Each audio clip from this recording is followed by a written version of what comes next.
ലിഖാഉ അസ്രായിലാണ് ഏറ്റവും വലിയ മുസീബത്ത്. ആ അപകടസന്ധിയിൽ അറിയാതെ പറഞ്ഞു പോകണം, മൻ കാന ആഖിറു ഖൗലിഹി.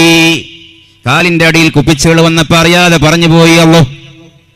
നമ്മുടെ കാല് കൊണ്ടുപോയി ഏതെങ്കിലും പാറക്കൂട്ടത്തിന് തട്ടിയപ്പോ നമ്മൾ അറിയാതെ പറഞ്ഞു പോയി അല്ലാഹ്.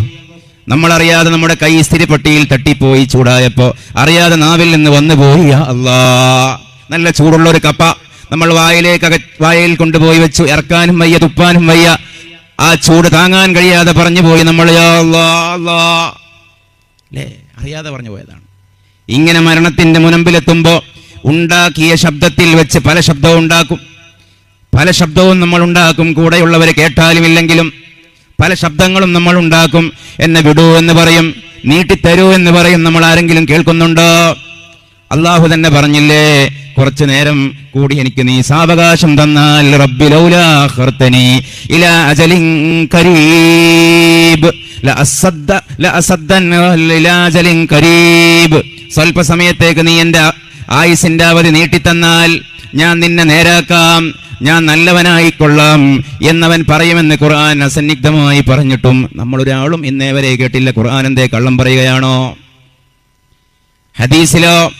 ഹദീസിലാണെങ്കിൽ ഹദീസ് നിഷേധികളുണ്ട് കേരളത്തിൽ, ഉലമാക്കളുടെ കൗലിനെ തള്ളുന്ന പുത്തൻവാദികളുണ്ട് നമ്മുടെ നാട്ടിൽ. പക്ഷെ അറിയപ്പെട്ടിടത്തോളം ഖുർആൻ തള്ളുന്നവർ ഇതുവരെ വന്നില്ല, നാളെ വന്നേക്കാം.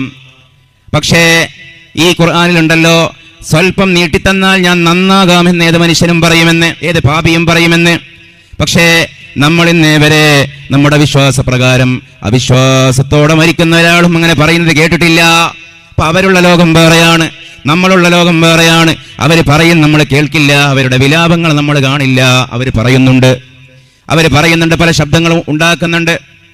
ഈ മരിച്ചു കിടക്കുന്ന മനുഷ്യന്റെ മയ്യത്ത് നോക്കുമ്പോൾ പോലും അത് തിരിച്ചറിയാൻ പറ്റും.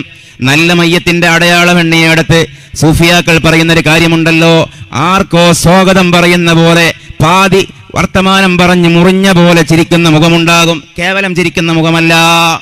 അസ്സലാമു അലൈക്കും എന്നുള്ളതിന് വഅലൈക്കും അസ്സലാം എന്ന് പറയുന്ന മുഖം. സുഖമല്ലേ എന്ന് ചോദിക്കുമ്പോ അൽഹംദുലില്ലാ എന്ന് പറയുന്ന മുഖം. നീ വാ എന്ന് പറയുമ്പോ ഞാനിതാന്ന് പ്രത്യഭിവാദ്യം ചെയ്യുന്ന മുഖം. നേതാവ് വന്നതാണ്, അസ്റഫുൽ ഖൽഖ് വന്ന് വിളിച്ചു കൊണ്ടുപോകുന്നതാണ്, ഓസല്ലാദം വന്ന് വിളിച്ചു കൊണ്ടുപോകുന്നതാണ്, മശായിഖന്മാർ ലാ ഇലാഹ ഇല്ലല്ലാഹ് പറഞ്ഞു കൊടുക്കുന്നതാണ്. അപ്പൊ ഞാനുമിതാ എന്ന് പറഞ്ഞ് പിന്നാലെ പോകുമ്പോ പാതി മുറിഞ്ഞ വാക്കുകളിൽ ചാലിച്ച ചിരി ചുണ്ടിൽ ബാക്കിയായ പോലെ എന്തോ സ്വപ്നം കണ്ട് കിടന്നുറങ്ങുമ്പോ ചിരിക്കുന്ന പോലെയുള്ള മുഖങ്ങൾ മറുപടി കൊടുത്തതാണ്. വേറെ ചില മുഖങ്ങൾ വലിഞ്ഞു മുറുകിയ മുഖം, ഭീതിതമായ മുഖം, കണ്ട് ബേജാറായി പോയ മുഖം, എന്നെ പിടിക്കല്ലേ നാശമെന്ന് പറഞ്ഞ് പാതി മുറിഞ്ഞുപോയ ചുണ്ടുകൾ, വലിഞ്ഞു മുറുകിയ മുഖഭാവം, അങ്ങനെയും ഉണ്ടാകും. ഈ അവസാനം ഇദ്ദേഹമുണ്ടാക്കിയ, ഇവളുണ്ടാക്കി, ഇവനുണ്ടാക്കിയ ശബ്ദം, ഇവനുണ്ടാക്കി, ഇവളുണ്ടാക്കിയ സംസാരം, ആരുടെ സംസാരമാണോ ലാ ഇലാഹ ഇല്ലല്ലാഹ് എന്നായത്?